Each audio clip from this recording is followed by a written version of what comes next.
Hot 1035, hot behind the scenes, Sugar Bear here. Man, I'm going to call her a friend because it's been since 2014 since we've seen her. Ladies and gentlemen, the incomparable AGNEZ MO. What's up, Ag? Good, Sean. What's good? Oh, of course. By the way, thanks for supporting me. Thanks for since day one. Day I one. gotta tell everybody here, day one, Hot 1035, you, especially Sugar Bear. This guy right here has been supporting me all the way. 1,000. We connect each other, you know, because she's busy through Instagram. I'm like, hey, I would send her videos like, hey, we're playing the song, all of that, because, I mean, since day one, you've been so cool with us, and that's why you're here today. So thank you for that. We do appreciate it. So 2014, it's been a while. It was the Coke bottle. We actually did a parody video. We were watching that. Yeah, absolutely. It's been a while, and that song is still relevant to me. I mean, how does that feel to you? Does that feel like ages ago? Do you feel like you've come a long way? No, not really. Not really, because every time I play it and every time I perform it on stage, I always feel like it's just yesterday. Yeah. You know, we did a little different spins to it, like the acoustic version that we did a while back. Not a while back, like actually probably a couple days ago, a couple weeks ago or some shit. But it always feels new to me. Right. You know, like especially with the bounce, I always gravitate towards the bounce. So wherever the bounce is, that's where I'm at. You love the bounce. Yes, and I feel like Coke Bottle has that bounce. So 1,000%. And so I would suspect you're working on some new stuff, right? Absolutely. I can't. Is Timbaland in the picture when it comes to that? I mean, because you know, since I did that song Coke Bottle. I mean, well, you know, after that, I just kind of wanted to work with a lot more producers, just to not just for the namesake, not just for the fact that because you know I work with Jim Beans, I work with Makiba, I work with those songwriters and producers like Danger, and a lot of other producers who like shout out to Amadeus who produced Overdose as well. But I just want to challenge myself, like working with different people. I feel like that can broaden my horizon, and that has like. I don't know, that challenges me as an artist and also as a songwriter that I felt like I needed. Okay. You know. And so we're looking forward to that. And speaking of Overdose, love the song featuring the one and only Chris Brown. You guys kind of collaborated on that. How did that happen? How did that come about? So that actually happened through social media at first, just because we've been following each other for a few years now. Okay. And at one time, we just kind of decided to play each other's music in his studio, and we ended up having a song together for his deluxe album. But after that, you know, we appreciate each other's music and we love it, and so we just kept working. You know, we just kept working in the studio, listening to beats and just keep writing together. And then one day he was actually the one he brought it to my attention that we already did over 10 songs together. Wow. And so he's like, okay, then what's the next step? You know, like, are we just going to keep we just working doing? or like, what are we doing? And so that's when we decided that, okay, we need to put something out, like right now. So you're telling me there's other songs? Yeah. Wow. Like so over 10 songs, probably like about 12. And I know some people that know him that say he is a studio hound, like he loves, you know, and are you the same way? You love being in that process? Yeah, I love that. But he's a whole different beast, though. Like when it comes to studio, I feel like that's his playground. I'm the type of artist who loves going to the studio, but I love having that me moment. You know what I mean? Like, I don't want to be in the studio every single day because I don't know. I just feel like me having my own time, it gives me a space from all the bullshit of entertainment business. And then so there's a lot. And so when I go back to the studio, I go back fresh. You know, so that's just me, but again, it's it's preference. Everyone's different, everyone's different. But y'all did a great song of promoting that song because I mean a great job promoting it. Because there were so many rumors that y'all were dating. No, we're not. That is out there. Y'all not dating for sure. We're not dating. Okay, but I mean, y'all look cozy, like. I mean, you're like super cozy, but no, you're not dating. No, we're not dating, and I think when I brought up that idea, because we knew back then that we wanted to make a music video for Overdose. Like we've always known. And I thought that he wanted to direct it, but he was like, well, you direct all your music videos, why don't you direct this one? So I was like, okay, that's a challenge. I'll do that. Accepted. But then I thought, okay, what can we show the audience that we've never shown before? Because like both of us have shown Agnes, the glamorous side. Chris is the same thing, but we've never really shown the human side of us, right? Okay.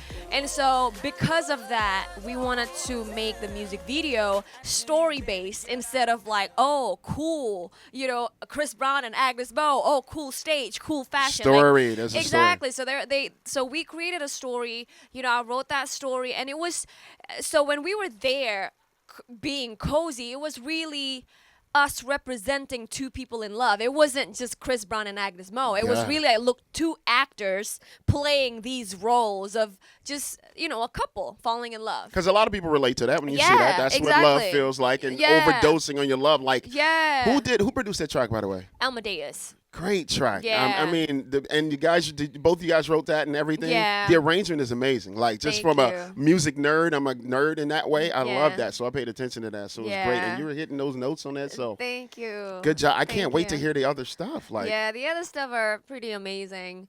And I think during those months, probably like 3 or 4 months that we worked together, I realized that I've evolved so much as an artist and also as a songwriter. And I have my solo project done as well. We have over like 50 to 60 songs. By we meaning me. I don't know why I keep saying we. Me and my team. Me and my team. Me and my team.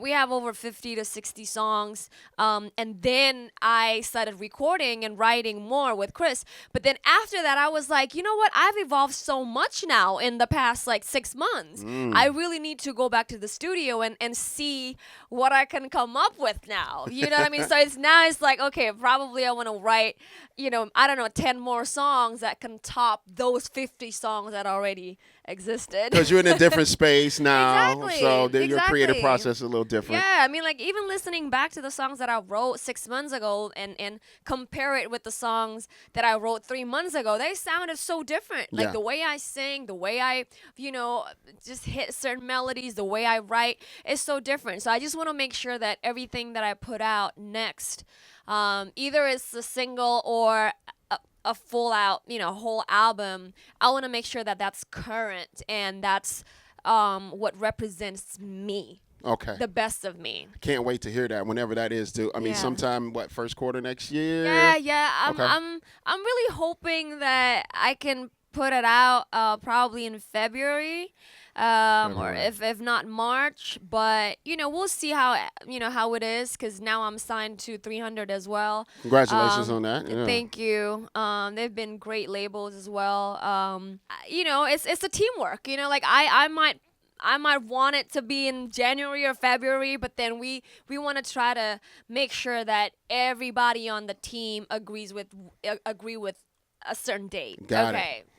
This is everybody's ready. And you don't want to rush to something like that. Yeah. Exactly. So, I mean, there's a lot of room out there for you to find your space, right? 'Cause Yeah. it is about timing also, I've noticed, with a lot of labels and artists. Right. So you can find the right space to release everything. So Right. I know your fans are anticipating all Right. that. Your fans are loyal, by the way. You're watching this right now. Thank you for supporting, because they have been hitting us on Twitter. Yeah. Everyone who works here they've can been tell you that. amazing. Every morning I wake up, I'm on the show, they send us tweets like, please play Agnes Mo. They love you. Yeah. We do too. I love Speaking them of, too. for the holidays, what are you doing? Are you going home? What's going on? No, I actually just got back, so I'm actually hit by a jet lag right now. Oh, as it's we like, speak. what time is it But, in Indonesia right now? I don't know. It's 2 o'clock. It's 10 It's minutes. probably like 4 a.m. there. Wow. Yeah, 4 or 5 a.m. there. But yeah, I just got back from Indonesia actually a few days ago. Okay. I just got to make sure that before I have my holiday, I have to hit Sacramento first, and especially Hot 103.5. Like, I got to make sure that I'm here. That's love. We love it. She was so excited when she walked in. She was excited like, yeah, this is my station. Because we might as well put your name on the outside of it. I'm just saying. It might just be Agnes Mo 103.5. That might be the new. Yeah, we should do that. Hey, I need to have like my own show here, Hot 103.5. I with mean, I don't Agnes have a Mo. co-host right now. What y'all think? Y'all think she should be good in the morning with Yeah. me? Why not? I think it would be dope, you know. But yeah, I mean, like when I came in here and then I saw you and I was like, yo, like this is my station. This is her station. It really is though. Like it feels like that because I remember 4 years ago. You know how it was. Like yeah. Because right now I feel like audience is so ready to embrace differences, like different sound, different culture, you know what I mean? And it's not so segmented anymore. I And I agree. know that this has only been 4 years, but 4 years ago, it was just starting to be like that. But it was still kind of like It was a different world. yeah, it was a different world. So like people looked at me and like, oh, you're Asian and you're like petite Asian, but then you're actually doing more like rhythmic, you know, with the hint Music, of urban music. So it was confusing for some people. But I know for a fact that this station has been embracing that, 1000%. you know, from me, and I think that's what's so cool about it, and just kind of you know being here right now talking to you about the journey.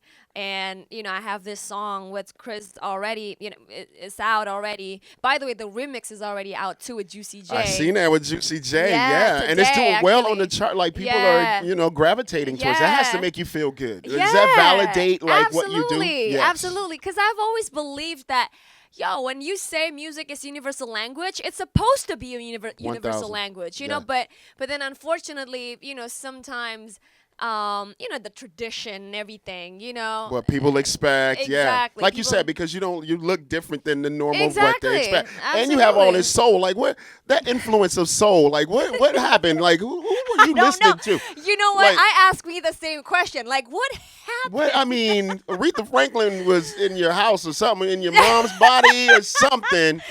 I You don't got know. a lot of soul in you. You know what I don't- mean? I don't know. It's just, yeah, I'm still confused right now because there are a lot of people asking me the same question. Like, how did you like belt like that? How do you have that swag on you? And I was like, I don't know. That's the really. word. It's I swag. don't, yeah. You on stage when you perform, and I'm gonna see a lot of your videos because I follow you on Instagram. But your swag is like out of this world. Are you super comfortable on the stage, Yeah, I think like in front of people? you know what?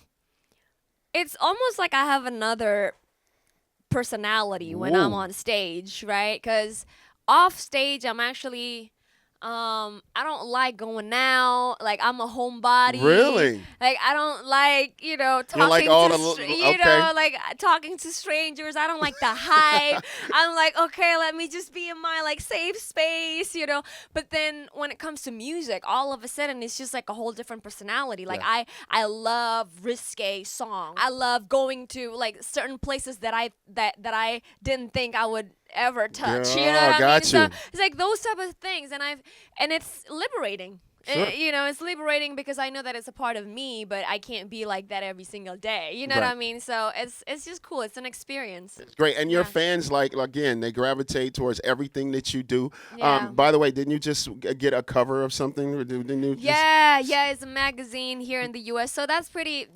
That's pretty cool. And then I think last October or November I was on Vogue as well. It's not the cover, but it's Vogue. I mean, you it's know? Vogue. Come on. So I'm pretty excited about it. It's like, yo, like this petite little Asian, you know, from Indonesia who didn't even know how to speak English until she was 14, 15 years old.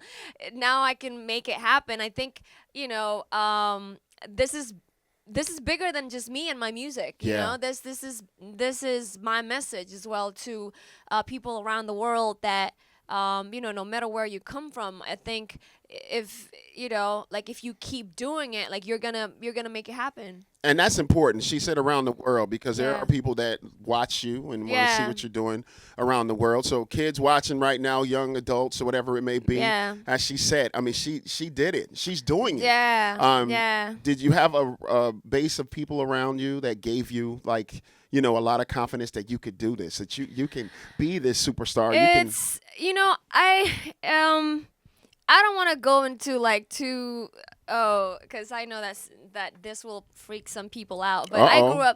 I grew up singing at church, right? So Amen. like church always been, you know, like my foundation. Okay. Amen. Amen. No, see, talk about it. Yeah. Let's talk about it because don't. And I understand why you're a little tentative about that because everyone. Some people were like, oh, why do you? Oh, like we want to talk about God now, you know? But it's real. But it's like, real. People always ask me like, hey, who's your inspiration? I'm sorry to say, like, it's Jesus Christ. Christ. I mean, Amen. Like, that's like what my the choir said out there. Okay. You know, so like, you know, if why do you have the fuel? Well, because like, oh, why are you so overly confident about yourself? I'm like, I'm really not confident about me. I'm confident about the God who who's in me. That's right. You know what I mean? Like, I believe in God who created me, and he always promises me that I'm gonna be the head and not the tail. So Come it's on like, now. you know, you didn't know y'all was going to church today, did you? You didn't know you was going to church today. Yeah, it's that. It's the faith, you know? It's is the so faith, great. Yeah. And I love you even more to say that because people Yeah. need to hear that. And again, a lot of people watch you and you can't, you really can't do anything. We can't do anything as humans without some type of centerpiece of what we believe in. Absolutely. You know, whatever that person or God or piece may be. And especially because the world will always want to make you look dumb. The world will always want you to look like you can't do it, right? So it's like it's so important for you to have this, whatever it is that you find out there, like whatever you call it. You know, for me it's God and Jesus. You know, it's Jesus. But for other people, maybe I don't know, like the higher power, the whatever it is that you find. Almighty, whatever you want to call it. Almighty, you know what I mean? Like God, whatever it is, you gotta find something that you know you can hold on to and say that no, I'm actually, my identity doesn't depend on what other people think who I am. Amen. Like, you know what I mean? My identity is what God creates me to be. Wow. So, see, yeah. we're going to church now. Oh man, this is so amazing. We support you. You already know that. Thank you. 1,000%. Waiting on the new project. You said first quarter sometime next year. Yeah. Overdose out right now. Yeah. Please support that. Play it, the remix with Yeah. Juicy J. And this is your home. Don't forget that. Yeah, absolutely. Anytime you come to California, you already know. I already know. We love her. Ladies and gentlemen, it's been a pleasure as always. This is Agnes Mo. Only you, I hypnotize.